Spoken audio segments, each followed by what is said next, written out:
Hello, welcome back to my YouTube channel Nisansala Vlogs. ඔන්න ඉතින් අද මම ඉන්නේ අග්‍රවල. අග්‍රවල බලන්න තියෙන විශේෂම දේ තමයි ලෝක පුදුමහත්යෙන් එකක් වන ටච් මහල්. මම ඊයේ ගොඩක් රෑ වුණා දිල්ලි ඉඳන් අග්‍රවලට එනකොට. ඉතින් මම මුලින්ම ටච් මහල් බලන්න ප්ලෑන් කරලා තිබ්බේ උදේ. සන්රයිස් එකත් එක්ක තමයි ටච් මහල් බලන්න මං හිතන් හිටියේ. ඒ වුණාට මේ දවස්වල තියෙන ෆොග් එක නිසා මට කිව්වා දෙම්ම ගියොත් හරියට පේන්නේ. ඒ නිසා පොඩ්ඩක් එළිය වැටෙනකන් ඉඳලා යන්න කියලා. ඒක නිසා මම ටිකක් පරක්කු වෙලා තමයි ආවේ. ටිකක් උදේ වෙනකන් නිදාගෙන ඉඳලා. මොකද මං ඊයේ අග්‍රවලට එනකොටත් රෑ වුණා.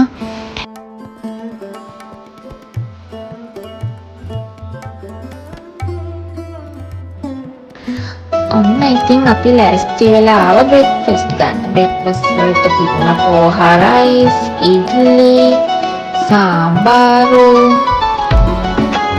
curries, fried potatoes, fruits, sandwiches, cornflakes තිබුණා, juice තිබුණා, roasted bread, jam butter, tea, coffee. මේ තියෙන්නේ මම කියන්නේ fruits ටික දුන්නා.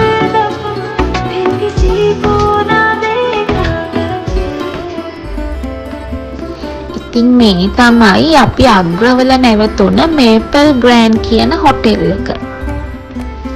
අපි එක නයිට් එකක් විතරයි මේ හොටෙල් එකේ හිටියේ.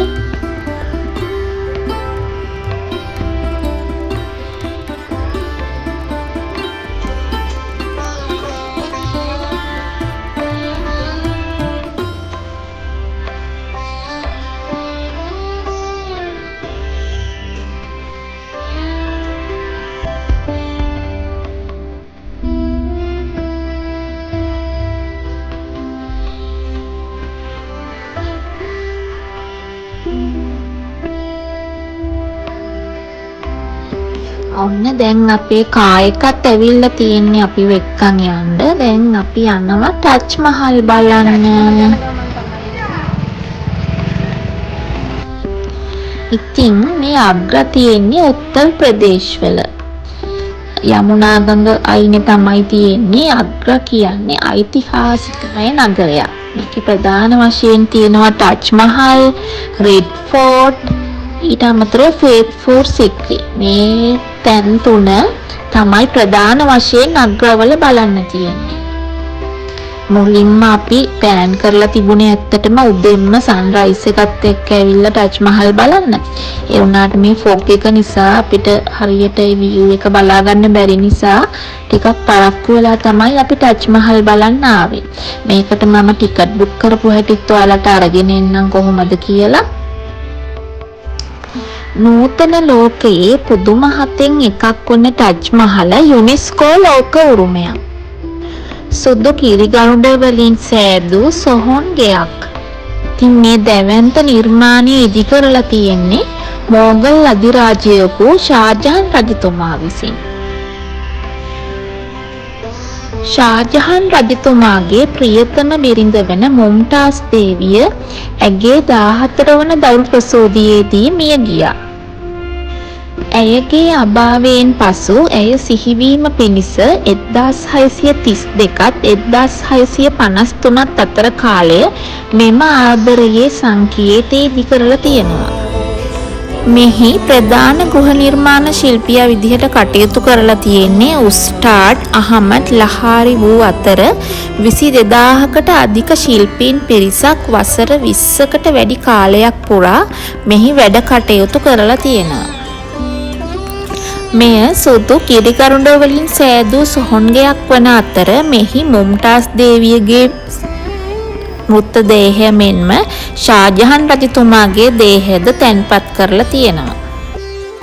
රාජස්ථාන් ප්‍රාන්තයෙන් ගෙනා සියලු කිරිගරුඩ හා ආසියාවේ විවිධ ප්‍රදේශවලින් ගෙනා මැණික් වලින් මෙය අලංකාර කරලා තියෙනවා. ඇත්තෙන්ම ලංකාවේ මැණික්ද අරගෙන ගිහිල්ලා මේකේ මල් නිර්මාණ කැටයම් කරන්න පාවිච්චි කරලා තියෙනවා.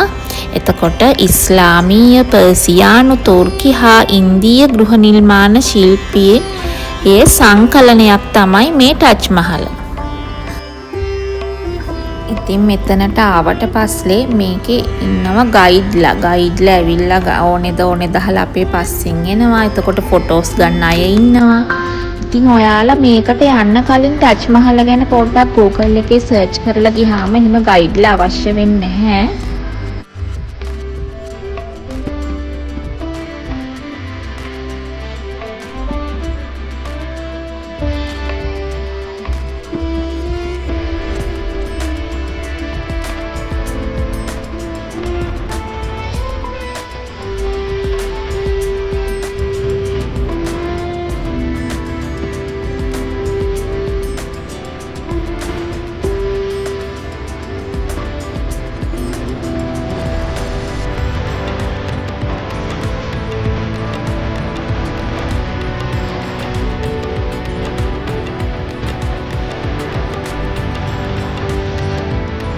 මම නම් ඔයාලට කියන්නේ ඕගොල්ලන්ට උදේම මේක ඕපන් කරන වෙලාවට මෙන්න පුළුවන් නම් මේ වගේ නෙමෙයි, ගොඩක් සෙනගත් නැහැ, ලස්සනට ෆොටෝස් වීඩියෝස් ගන්න.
ඉතින් මේ බලන්න, ඔයාලට මේකේ මේ මල් කැටයන් වගේ පේනව නේද? රතු පාටින් කොළ පාටින්. ඒවා ඇඳලා නෙමෙයි, ඒ සොතු කිරිගඳ වලට මැණික් ගල් වගේ පාට ගල් ඔබ්බෝල තමයි තියෙන්නේ. මේ කුරානේ අකුරු තමයි මෙතන තියෙන්නේ.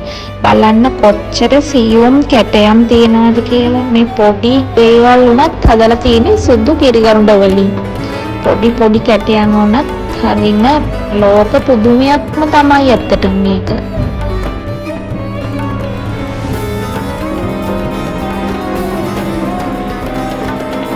ඉතින් විවිධ අවස්ථාවලදී මේ ටජ් මහල ප්‍රතිසංස්කරණය කළා කියලා ඉතිහාසයේ සඳහන් වෙනවා. ඒ වගේම මේක ඉතිහාසය ගැන මේක කවුද හැදුවේ ඇත්තටම ඒ වගේ ඉතින් ඉන්දියානු සමාජයේ විවිධ කටකතා ජනප්‍රවාද ඒ වගේ දේවලුත් තියෙනවා. ඉන්ටර්නෙට් එකේ සර්ච් කළොත් ඔයාලට ඒ ගැනත් විස්තර තව වැඩියෙන් දැනගන්න පුළුවන්. ඔන්න ඉතින් මම ටජ් මහල ඇල්ලුවා. ඇත්තටම මම හරිම ආසාවෙන් හිටියේ කවදා හරි මේ ටජ් මහල බලන්න එනවා, කවදා හරි දවසක මම මේ ටජ් මහල ටච් කරනවා කියලා.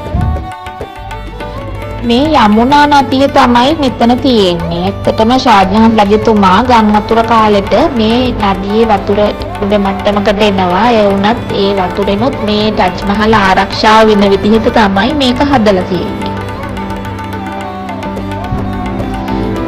ඔයාලට පේනවා නේද මෙතන ඉන්න හැමෝම ෂූ කවර්ස් දාගෙන ඉන්නවා. මෙතන උඩ එතන බාගන්න බෑ අපිට.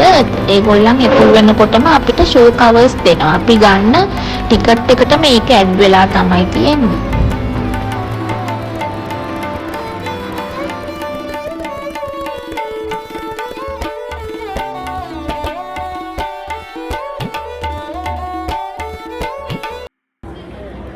අපි දැන් ඉන්නේ ටච් මහල ළඟ.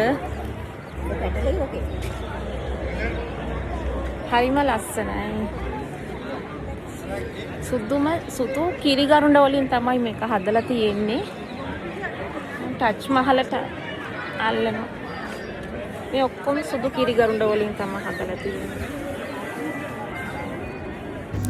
සුදු පාටට අමතරව විවිධ පාටවල ගල් වර්ග වලින් මේක කැටයම් කරලා තියෙනවා.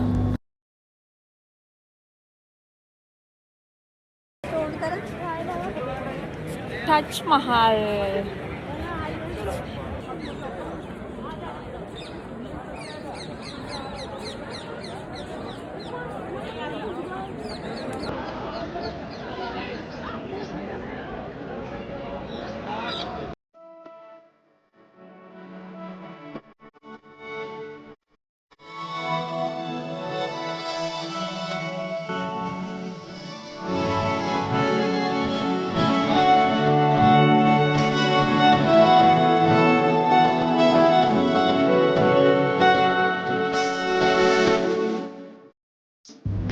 ඔයාලට මම ටච් මහල් යන්න ඔන්ලයින් ටිකට් බුක් කරන හැටිත් පොඩ්ඩක් කියන්නම්. ඇත්තටම ඔන්ලයින් ටිකට් බුක් කරලා ගියාම අපිට එතෙන්ට ගිහින් queue එකේ ඉන්න ඕනේ නැහැ. හරි ලේසි. මුලින්ම Google ගිහිල්ලා search button එකේ දාන්න ටච් මහල් ටිකට් ඔන්ලයින් බුකින් කියලා. එතකොට මෙතන එනවා quick booking කියලා වෙබ්සයිට් එකක්. මම නම් ඒකෙන් තමයි බුක් කළේ. එතන ඔයාලා යන ඩේට් එක, ටයිම් එක, ඒ කියන්නේ උදේ වරුවකද යන්නේ, හවස් වරුවකද, එතකොට ඉන්දියන් සිටිසන්ද, සාක් කන්ට්‍රීස්ද නැත්නම් ෆොරින්ද කියලා ඒවක් සිලෙක්ට් කරන්න එනවා. එතකොට සාක් කන්ට්‍රීස් කියන එක තමයි අපි සිලෙක්ට් කරන්න ඕනේ. ෆොරින් කියලා සිලෙක්ට් කළොත් අපිට ගොඩක් වැඩියෙන් charge කරනවා. එතකොට අපේ પાස්පෝර්ට් නම්බර් එක ඒවා එතන දෙන්න තියෙනවා. මට දෙන්නෙකුට ගියේ ඇඩල්ට්ලා දෙන්නෙකුට 3900ක් වගේ ගාණක්. එතකොට බබාලා යනවා නම් 12න් 15 ඒගොල්ලන්ට ෆ්‍රී තමයි එන්ට්‍රි. ඉතින් ටච් මහල බලලා ඉවර වෙනකොට අපි ටිකක් දවල් වුණා. අපි රෙඩ් ෆෝර්ට් යන්න හිටියේ. උනාට රෙඩ් ෆෝර්ට් යන්න අපිට ටයිම් මදි. මොකද අපි අද ජයපුර වලටත් යන්න ඕනේනේ. ඉතින් අපි දිල්ලි වල රෙඩ් ෆෝර්ට් එකක් බැලුවා. ඉතින් අපේ ඩ්‍රයිවර් කිව්වා ඒ වගේම රෙඩ් ෆෝර්ට් එකක් තමයි මෙහෙත් තියෙන්නේ කියලා. ඊට පස්සේ අපි ගියේ අග්‍රවල තියෙන ෆේත් ෆෝර් සික්‍රි කියලා ප්ලේස් එකට. ඉතින් මේ බ්ලොග් එක ටිකක් දිග වෙන නිසා මම හිතුවා මේක මෙතනින් ඉවර කරන්න. ෆේත් ෆෝර් සික්‍රි ගැන මම තව බ්ලොග් එකකින් ඕගොල්ලන්ට අරගෙන එන්න. එහෙනම් මගේ channel එකත් එක්ක දිගටම එකතු වෙලා ඉන්න ඔයාලට ඉන්දියාවල තියෙන ලස්සන දේවල් තව ගොඩාක් ඉස්සරහට බලා ගන්න පුළුවන්. ගිහින් එන්නම්. බයි බයි. හැමෝම සතුටින් පරිස්සමින් ඉන්න.